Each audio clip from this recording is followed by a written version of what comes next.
It might be the strangest political playdate of 2026. A Democratic Socialist mayor and a right-wing president swapping compliments over a mock tabloid cover. It sounds like a bad sitcom pitch. But nope, it actually happened this past Thursday, right in the Oval Office. It really is a pinch me moment. Welcome to the deep dive. Today we are looking at a scenario that has political junkies absolutely spinning.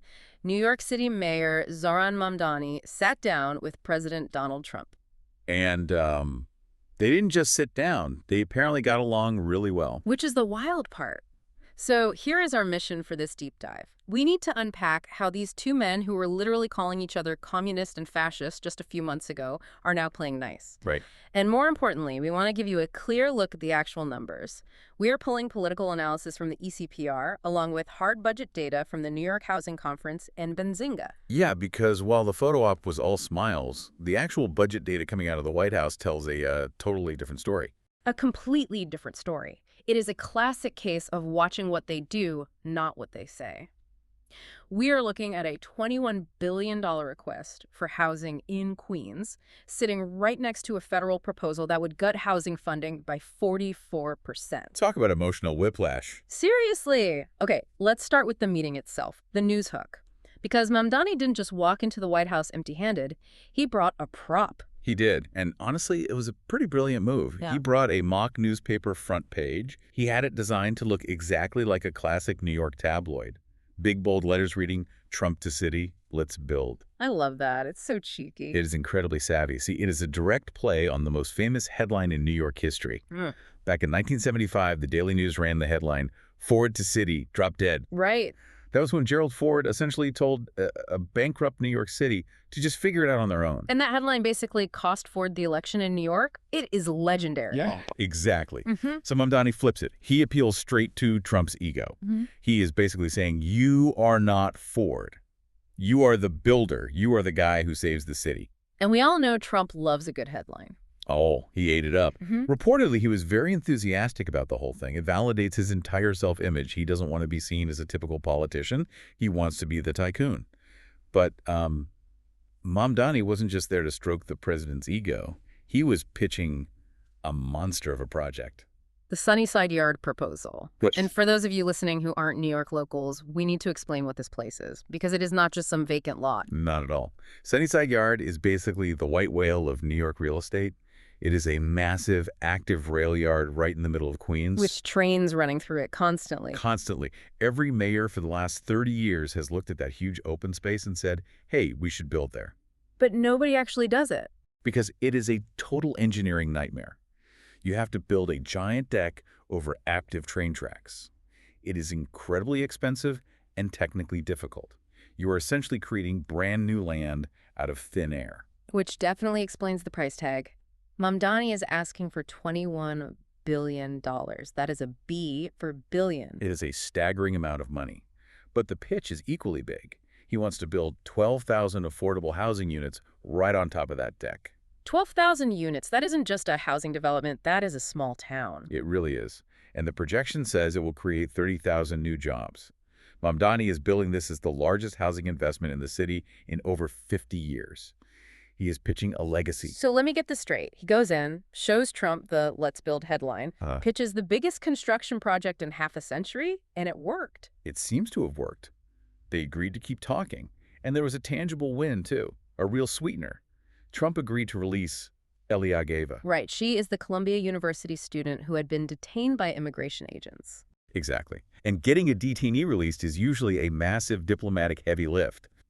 But Mamdani apparently got it done in a single sit-down. That is a huge deal. It shows the transactional nature of their relationship. Trump gets the headline and the praise. Mamdani brings the student home and gets his foot in the door for billions of dollars. But this is where I get stuck, and I think a lot of you listening are probably confused here too.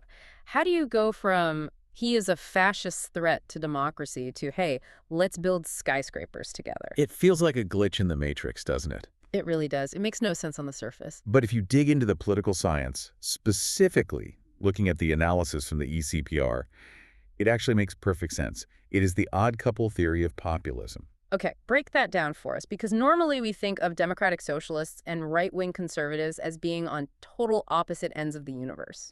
In terms of actual policy, they are. But in terms of style and audience, they are actually fishing in the exact same pond. Think about who they are talking to. Disaffected voters, people who feel ripped off by the establishment. Exactly. Both of these guys ran campaigns screaming that the system is broken, that the elites don't care about ordinary people, that the rent is too high, crime is an issue, and nobody is listening. So even though their solutions are completely different, their underlying grievances are exactly the same. Precisely. And that creates this weird strategic alliance. If Mamdani attacks Trump too hard right now, he risks alienating the working-class voters in Queens who might actually like Trump's anti-establishment vibe. And if Trump attacks Mamdani, Then Trump looks like part of the swamp. He looks like the Washington elite stopping a local guy from fixing his city. So the experts call this pragmatic cooperation. It is a truce based on the idea that fighting each other hurts both of them more than it helps. it is the enemy of my enemy is my contractor approach. That is a great way to put it. Also, look at the power dynamic here. Mamdani has a city to run. The president holds the federal checkbook. Trump can block funds. He could even deploy the National Guard if he wanted to. Right. We saw that kind of friction in past administrations. Exactly. Mamdani is smart enough to know he cannot afford to start a war with the White House before he even gets his coat off. And Trump just really likes builders. He does. He sees himself in that role. Yeah. If Mamdani walks in talking about socialist theory, Trump tunes out. If he walks in talking about steel, concrete, and 30,000 jobs, that is Trump's native language. Okay, so we have this handshake, we have the optimism, it feels like a win-win on camera. But we mentioned earlier that the actual paperwork tells a much darker story. It's darker. Let's pivot to the reality check, because while they were looking at pretty renderings of Sunnyside Yard, the White House just dropped the fiscal year 2026 budget proposal. And it is incredibly ugly for housing. Ugly is putting it mildly. According to the New York Housing Conference and the data from Benzinga, this budget is basically a scorched earth campaign against the Department of Housing and Urban Development. Give us the hard numbers. What are we looking at? Trump is proposing cutting HUD by nearly 44%. Whoa, hold on. 44, not 4%. 4. Nearly half of the entire agency's budget just gone overnight. For New York State alone, that translates to a loss of $4.4 billion. That is mind-blowing. So on one hand, he is nodding along to a $21 billion request for Queens. And on the other hand, he is actively trying to strip $4.4 billion from the state's existing safety net. It is a massive contradiction. And it gets even worse when you look at exactly what is being cut. We are talking about zeroing out the Public Housing Capital Fund entirely, zeroing out the home program, zeroing out community development block grants. By zeroing out, you mean nothing. Nothing. $0. So no money for boiler repairs in the winter, no money for fixing roof leaks in public housing. None. But the part that really has the housing industry terrified right now is this proposed shift to block grants for rental assistance. I saw this in the source notes. It sounds super technical, but I want to break this down because it's crucial. Why is a block grant so much worse than what we have now? Okay, think of the current Section 8 voucher system like a corporate credit card. If you qualify for the voucher, the federal government pays the bill. The program expands to meet the actual need. If rent goes up, the card covers it. Got it. It's flexible and guaranteed. Right. Now, a block grant is more like a prepaid gift card. The federal government gives the state a fixed amount of money, say $100 million, and just says, good luck, make it stretch. And when the gift card runs out? Your card is declined. If the state's money runs out in October, nobody gets their rent paid until the new year in January. That sounds incredibly unstable. It is, and that is exactly why lenders are freaking out. Mm-hmm. If you are a bank, are you really going to loan money to build an affordable housing tower if you know the tenants might not get their rent assistance for 3 months out of the year? No way. You would walk away from that deal instantly. Exactly. So this technical change to block grants could completely freeze the financing for thousands of multifamily properties across the city.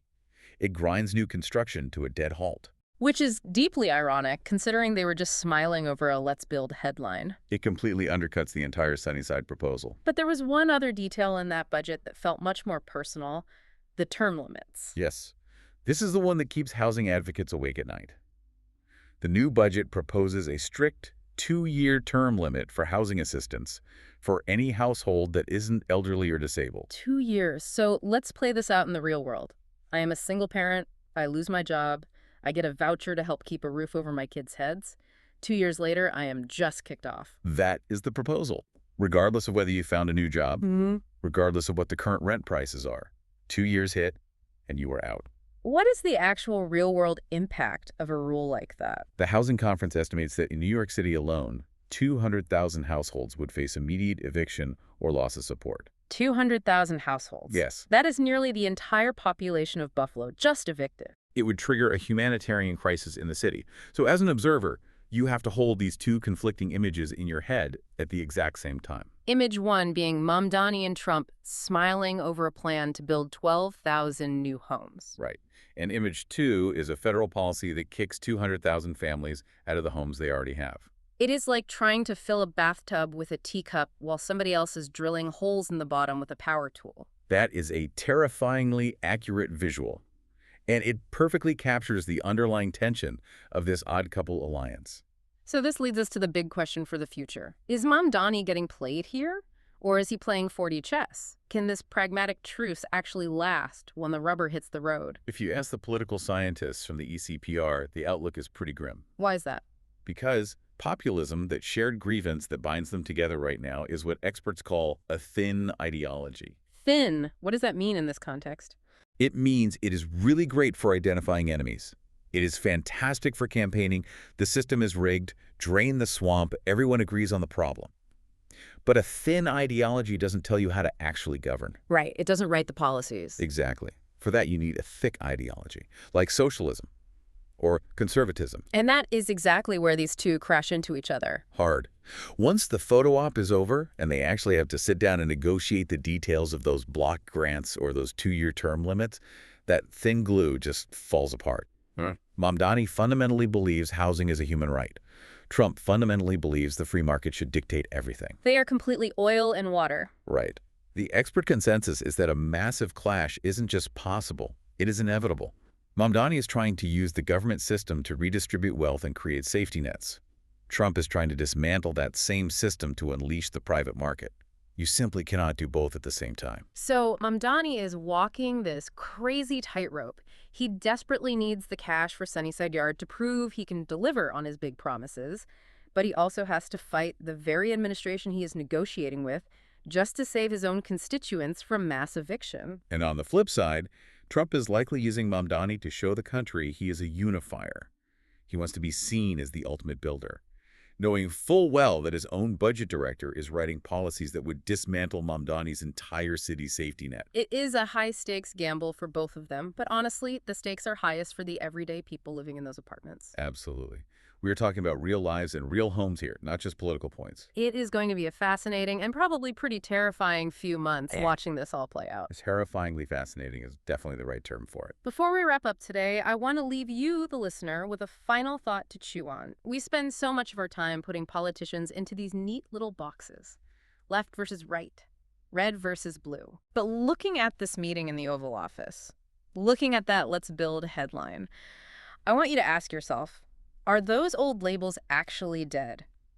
Are we moving into a new political world where the only real divide is establishment versus anti-establishment? That is a really good point. Or was this whole meeting just pure theater, a perfectly lit stage play that will completely collapse the moment the first federal check bounces? That is the $21 billion question. It really is. Thanks for taking this deep dive with us today. Keep an eye on those budget votes, stay curious, and we will catch you on the next one. Thanks for listening, everyone.